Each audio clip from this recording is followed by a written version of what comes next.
जो शाही मां अवांखे अपडेट कंदा हलूं। रिपोर्ट करे विया हुज़ूर अहमद ब्रोही। जो शाही लॻ ॻोठ सब्ज़ अली ख़ान ब्रोही में ॻोठ जे मुअज़्ज़ज़ शख़्सियत पोस्ट मास्टर मोहम्मद सलीम ब्रोही तरफ़ां हर साल जीअं हिन साल बि महफ़िल मिलाद यारी शरीफ़ जी तक़रीब मुनक़द कई वई, जंहिंमें मक़ामी नातख़्वाननि मोहम्मद रमज़ान ब्रोही, नवीद अहमद जाकरू, मुनीर अहमद ब्रोही ऐं गुलहाए अक़ीदत जा गुल निछावर कया।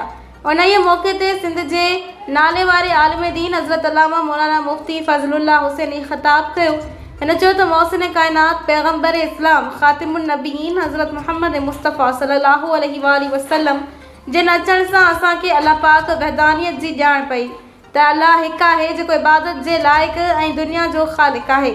असां मुसलमाननि खे नबी करीम सल्लल्लाहु अलैहि वसल्लम जी पैरवी करणु घुरिजे, जंहिंमें 5 वक़्त नमाज़ पाबंदी सां अदा करे अल्लाह ऐं उन जे रसूल जे अहकामनि जी पासदार करियूं, अमन ऐं भाईचारे खे फ़रोग़ ॾियूं।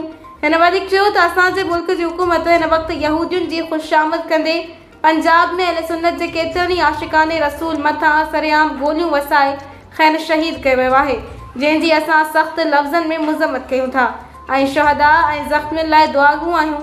आख़िर में मुल्की हालातनि ऐं उम्मत मुस्लिमा लाइ ख़ैरो आफ़ियत जूं दुआऊं घुरियूं वयूं ऐं लंगर गौसिया तक़सीम कयो वियो।